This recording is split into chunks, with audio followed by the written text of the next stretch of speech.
Hi friends, welcome to Deepika reviews. Kalavari Kodalu Kanaka Mahalakshmi upcoming ఎపిసోడ్లో ఏం జరగబోతుందో తెలుసుకోవాలనుకుంటున్నారా? అయితే ఛానల్ను సబ్స్క్రైబ్ చేసుకుని సపోర్ట్ చేయడం మర్చిపోకండి.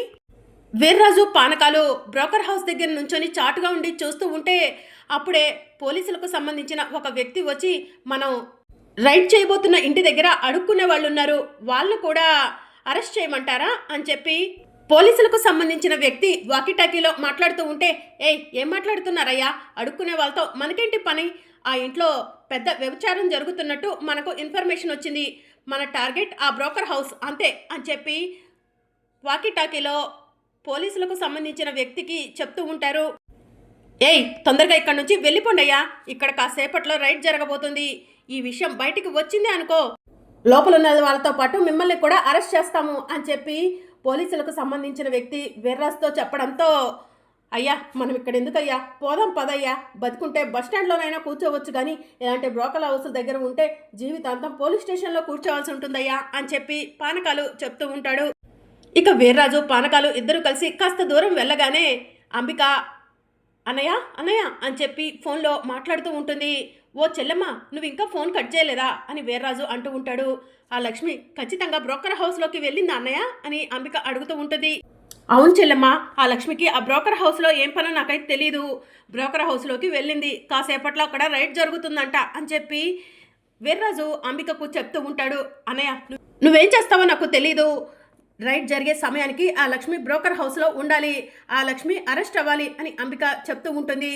చెల్లమ్మ, అక్కడుంటే మమ్మల్ని కూడా అరెస్ట్ చేస్తారని మేము పక్కకు వచ్చేసామమ్మా అని వీర్రాజు చెప్తూ ఉంటాడు. నువ్వు 5 లక్షలు కావాలన్నావు, వద్దా అన్నయ్య అని అంబిక అంటూ ఉంటే, ఎందుకు వద్దు చెల్లమ్మ, కావాలి అని వీర్రాజు అంటూ ఉంటాడు. అయితే నేను చెప్పినట్టుగా ఆ లక్ష్మి రైడ్ జరిగే సమయానికి బ్రోకర్ హౌస్లో ఉండేలా చూడు అని అంబిక చెప్తూ ఉంటే, సరే చెల్లమ్మ అని చెప్పి వీర్రాజు బ్రోకర్ హౌస్ దగ్గరికి వెళ్దాం పదరా అని పానకాలను తీసుకొని వెళ్తూ ఉంటాడు. అయ్యా నాకు భయంగా ఉందయ్యా అని పానకాలు అంటూ ఉంటే, ఏం కాదులే రారా పోదాం అని చెప్పి వీర్రాజు పానకాలను తీసుకొని బ్రోకర్ హౌస్లోకి వెళ్తూ ఉంటాడు. ఇక మరోవైపు లక్ష్మి లోపలికి వెళ్తుంది, అటు ఇటు చూస్తూ ఉంటుంది. అక్కడ మగ ఆడ కలిసి మాట్లాడుకోవటం, సరసాలాడుకోవటం చూస్తూ ఉంటుంది. ఇదేంటి సంధ్య అడ్రస్ కావాలని అడిగితే ఇలాంటి అడ్రస్ ఇచ్చిందేంటి, ఏదైనా పొరపాటు పడి ఉంటుందా అని లక్ష్మి ఆలోచిస్తూ ఉంటుంది. వెంటనే ఇక్కడి నుంచి బయటికి వెళ్ళిపోవాలి, ఈ చండాలన్నీ చూడలేకపోతున్నాను అని లక్ష్మి మనసులో అనుకొని అక్కడి నుంచి వెళ్ళబోతూ ఉండగా వీర్రాజు పానకాలు లక్ష్మి వెనకే వెళ్తూ ఉంటారు.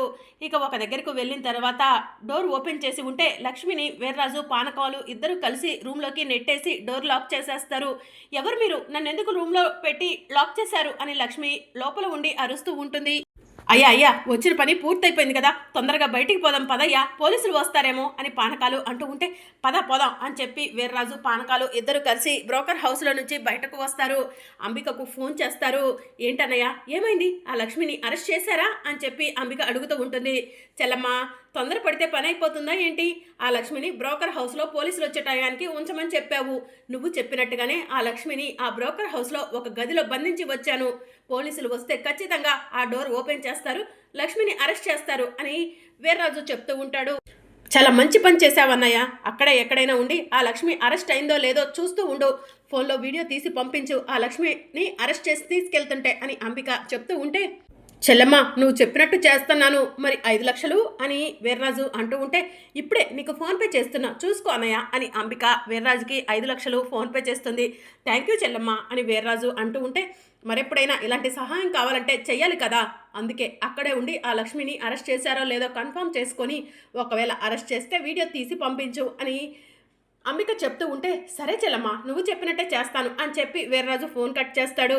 ఒరే పానకాలు, కొన్ని రోజులు మనం అడుక్కోవాల్సిన అవసరం లేదురా, నా చెల్లెమ్మ 5 లక్షలు కొట్టేసింది అని వీర్రాజు చెప్తూ ఉంటే, నిజమయ్యా పదండి పోయి బిర్యానీ తిందాం అని పానకాలు అంటూ ఉంటే, లేదురా మనకంత అదృష్టం లేదు, ఆ లక్ష్మిని పోలీసులు అరెస్ట్ చేసే వరకు ఇక్కడే ఉండి వీడియో తీసి పంపించమని నా చెల్లెమ్మ చెప్పిందిరా అని చెప్పి వీర్రాజు చెప్తూ ఉంటాడు. సరేలేండి అయ్యా, కాసేపట్లో రైడ్ జరుగుతుంది కదా, వీడియో తీద్దాంలే అని పానకాలు చెప్తూ ఉంటాడు.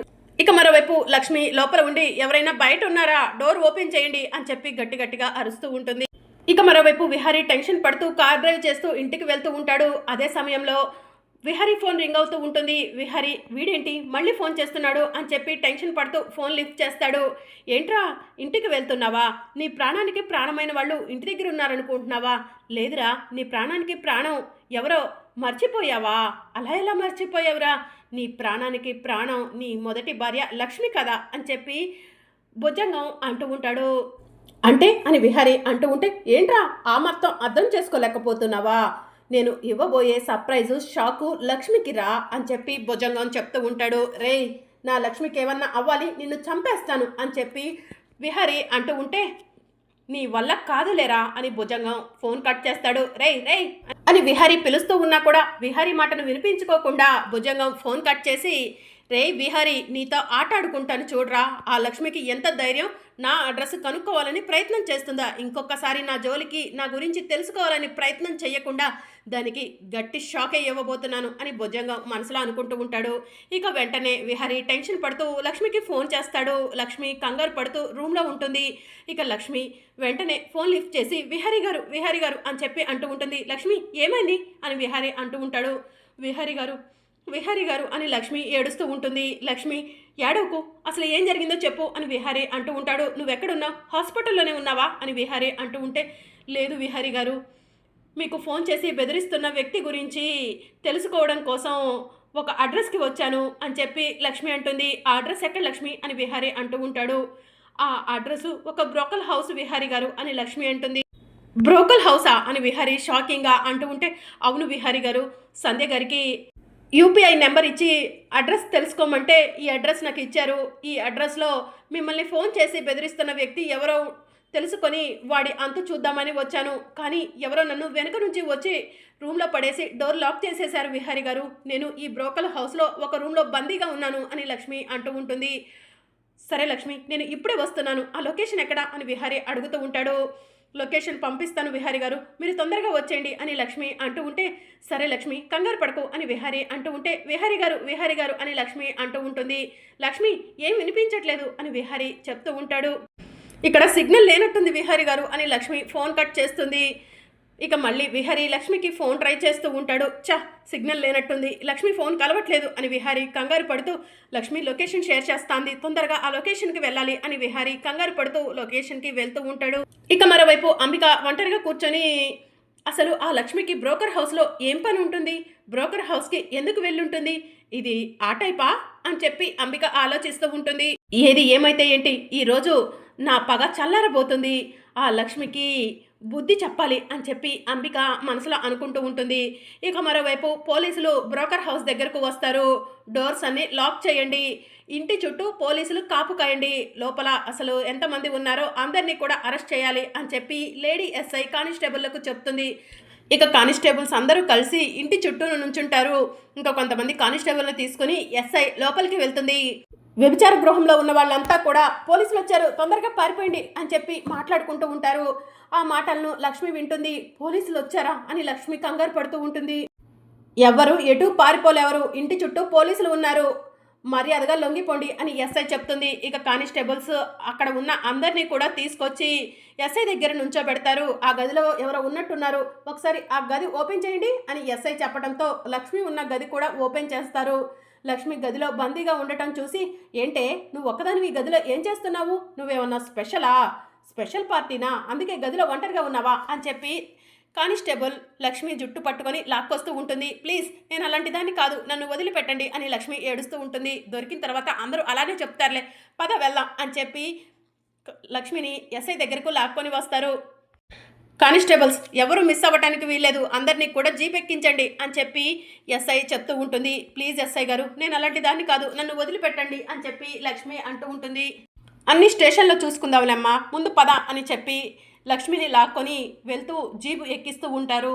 ఇక పానకాలు వీర్రాజు చాటుగా ఉండి ఇదంతా చూస్తూ, అదిగో అయ్యా ఆ లక్ష్మిని కూడా పోలీసులు లాక్కొస్తున్నారు, వీడియో తీయండి అయ్యా, మీ చెల్లెమ్మకు పంపిద్దరు అని పానకాలు చెప్తూ ఉంటే ఇక వీర్రాజు వీడియో తీస్తూ ఉంటాడు. లక్ష్మి ఏడుస్తూ, ప్లీజ్ నన్ను వదిలిపెట్టండి, నేను అలాంటి దాన్ని కాదు అని చెప్పి ఏడుస్తూ ఉంటుంది. ఇక అప్పుడే విహారీ లక్ష్మి పంపించిన లొకేషన్కి వస్తాడు. అప్పుడే ఎస్ఐ లక్ష్మిని జీపు ఎక్కిస్తూ ఉంటారు.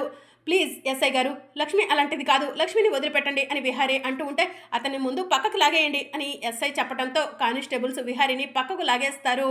దాంతో విహారీ కింద పడిపోయి దొర్లుకుంటూ కొంచెం దూరం వెళ్తూ ఉంటాడు. ఈలోగా లక్ష్మిని జీపులో ఎక్కిస్తారు. విహారీ గారు అని లక్ష్మి ఏడుస్తూ ఉంటే విహారీ లక్ష్మి వెళ్తున్న జీపు వెనకే పరిగెడుతూ లక్ష్మి లక్ష్మి అని చెప్పి ఏడుస్తూ వెళ్తూ ఉంటాడు. ఇక జీపు ఫాస్ట్గా వెళ్తూ ఉండటంతో విహారీ అక్కడే ఆగిపోతాడు. లక్ష్మిని ఎలాగైనా సేవ్ చేసుకోవాలి, పాపం లక్ష్మి అమాయకురాలు అని విహారీ మనసులో అనుకుంటూ తన కారులో పోలీస్ స్టేషన్కి ఆ జీపు వెనకే వెళ్తూ ఉంటాడు. చెల్లమ్మ, వీడియో పంపించాను చూడు చెల్లమ్మ, ఆ లక్ష్మిని పోలీసులు అరెస్ట్ చేసి తీసుకెళ్లారు అని వీర్రాజు అంబికకు చెప్తూ ఉంటాడు. థ్యాంక్ యూ అన్నయ్య, నువ్వు చేసిన సహాయాన్ని ఎప్పటికీ మర్చిపోను అని చెప్పి అంబిక చెప్తూ ఉంటుంది. ఇక మరోవైపు అంబిక అందరూ కూడా ఒకసారి రండి అని చెప్పి పిలుస్తూ ఉంటుంది. అందరూ కూడా హాల్లోకి వచ్చి ఏమైంది అని చెప్పి అడుగుతూ ఉంటారు. మీరంతా ఆ లక్ష్మి గురించి తెగ పొగుడుతూ ఉంటారు కదా, ఆ లక్ష్మి ఎలాంటిదో మీ అందరికీ చూపించాలనుకుంటున్నాను అని అంబిక చెప్తూ ఉంటుంది. లక్ష్మి గురించి మాకు ఏం చూపిస్తావు అంబిక అని వసుధ అడుగుతూ ఉంటుంది. కాసేపు ఆగక్క పద్మాక్షి అక్క సహస్ర ఎక్కడికి వెళ్ళారు అని అంబిక అడుగుతూ ఉంటుంది. బయటికి వెళ్ళారమ్మా అని పండు చెప్తూ ఉంటాడు. వాళ్ళు కూడా రానివ్వండి, మీ అందరికీ ఆ లక్ష్మి నిజ స్వరూపం చూపిస్తాను అని చెప్పి అంబిక అంటుంది. ఇక మరోవైపు పోలీసు వాళ్ళు వ్యభిచార గృహంలో అరెస్ట్ చేసిన వాళ్ళందరినీ కూడా పోలీస్ స్టేషన్కు తీసుకెళ్తారు. ఎస్ఐ గారు, నేను ఏ తప్పు చేయలేదండి, ఒక అతన్ని వెతుక్కుంటూ ఆ అడ్రస్కి వచ్చాను అని చెప్పి లక్ష్మి అంటుంది. ఏమ్మా ఎన్నిసార్లు చెప్తావు, నేను అలాంటి దాన్ని కాదు అనని. దొరికిన తర్వాత నీలాగే చెప్తారు ప్రతి ఒక్కరు, కాసేపు నోరు మూసుకొని ఉంటే మా ఫార్మాలిటీస్ మేము పూర్తి చేసుకుంటాం అని చెప్పి ఎస్ఐ చెప్తూ ఉంటుంది. ముందు నీ పేరేంటో చెప్పు, నీ భర్త పేరు చెప్పు, లేకపోతే నీ తల్లిదండ్రుల పేరు చెప్పు అని ఎస్ఐ అంటూ ఉంటే నేను ఎవరి పేర్లు చెప్పను అని లక్ష్మి అంటుంది. దాంతో పోలీసు వాళ్ళు లక్ష్మిని కొడుతూ ఉంటారు. ఇక విహారీ అప్పుడే స్టేషన్కి పరిగెత్తుకుంటూ వస్తాడు. లక్ష్మిని పోలీసులు కొడుతూ ఉంటే లక్ష్మి నోటి నుంచి రక్తం వస్తూ ఉంటుంది, ఒంటి మీద గాయాలు కనిపిస్తూ ఉంటాయి. ఇక విహారీ పరిగెత్తుకుంటూ వెళ్ళి పోలీసుల లాఠీని గట్టిగా పట్టుకొని లక్ష్మిని కొట్టొద్దు అని చెప్పి అంటూ ఉంటాడు. ఏ బాబు నిన్ను కొట్టాలా అని పోలీసులు అడుగుతూ ఉంటారు. లక్ష్మి అలాంటిది కాదు ఎస్ఐ గారు అని విహారీ చెప్తూ ఉంటాడు. అవన్నీ మాకు అనవసరం, మా ఫార్మాలిటీస్ మమ్మల్ని పూర్తి చేసుకోనివ్వండి, ఆ తర్వాత ఫైన్ కట్టి తీసుకెళ్ళిపోండి అని ఎస్ఐ చెప్తూ ఉంటుంది. ఫైన్ కట్టాలా అని విహారీ అంటూ ఉంటే విహారీ గారు ఫైన్ కట్టొద్దు, ఫైన్ కడితే నేను తప్పు చేసిన దాన్ని అవుతాను అని లక్ష్మి అంటుంది. అయితే సెల్లోనే పడి ఉండు అని చెప్పి పోలీసులు లక్ష్మిని లాక్కెళ్ళి సెల్లో వేస్తారు. విహారీ ముందే లాఠీ తీసుకొని లక్ష్మిని కొడుతూ ఉంటారు. ఎస్ఐ గారు, నేను ఏ తప్పు చేయలేదు, నన్ను ఎందుకు కొడుతున్నారు అని లక్ష్మి అంటూ ఉంటే నోరు బాగా లేస్తుంది కదవే, నిన్ను బాగానే కొట్టాలి, ఒళ్ళు హూనమైతే కానీ ఆ నోరు తగ్గుతుంది అని పోలీసు వాళ్ళు లక్ష్మిని కొడుతూ ఉంటే ప్లీజ్ ఎస్ఐ గారు మీకు దండం పెడతాను, లక్ష్మిని కొట్టకండి, లక్ష్మి ఏ తప్పు చేయలేదు అని విహారీ అంటూ ఉంటాడు. ఇక మరోవైపు పద్మాక్షి సహస్ర ఇంటికి వస్తారు. పద్మాక్షి సహస్రను చూసి అక్క రండి బ్రేకింగ్ న్యూస్ అని చెప్పి అంబిక అంటూ ఉంటుంది. బ్రేకింగ్ న్యూసా, ఏంటి అది అని పద్మాక్షి అడుగుతూ ఉంటుంది. ఈ ఇంట్లో ఆ లక్ష్మికి అందరూ కూడా తెగ విలువిస్తుంటారు కదా, ఆ లక్ష్మి చాలా గొప్పదన్నట్టు మాట్లాడుతూ ఉంటారు కదా, ఈ ఇంట్లో వాళ్ళు అయిన వాళ్ళకి ఆకుల్లో కాని వాళ్ళకు కంచెల్లో పెడుతుంటారు కదా, ఆ లక్ష్మి ఏమో గొప్పదన్నట్టు మనమంతా దేనికి పనికిరానన్నట్టు విహారీ ఆ లక్ష్మిని తీసుకెళ్లి సీఈఓని చేశాడు కదా, ఆ లక్ష్మి ఏం చేసిందో తెలుసా అక్క అని అంబిక అడుగుతూ ఉంటుంది. ఏం చేసింది పిన్ని అని సహస్ర అడుగుతూ ఉంటుంది. వ్యభిచారం చేసింది అని చెప్పి అంబిక అంటుంది. దాంతో యమున అంబిక చెంపపై లాగిపెట్టి ఒక్కటేస్తుంది. నన్ను కొడతావా అని అంబిక అంటూ ఉంటే లక్ష్మి గురించి తప్పుగా మాట్లాడితే ఎవరినైనా కొడతాను అని చెప్పి యమున అంటుంది. నేను తప్పుగా మాట్లాడట్లేదు, ఆధారం ఉంది చూడండి అని చెప్పి అంబిక తన ఫోన్లో ఉన్న వీడియోని అందరికీ చూపిస్తూ ఉంటుంది. అందరూ కూడా ఆ వీడియోని చూసి షాక్ అవుతారు. మరి అప్కమింగ్ ఎపిసోడ్లో ఏం జరగనుందో తెలుసుకోవాలనుకుంటున్నారా? అయితే ఛానల్ను సబ్స్క్రైబ్ చేసుకుని సపోర్ట్ చేయడం మర్చిపోకండి. Thank you for watching.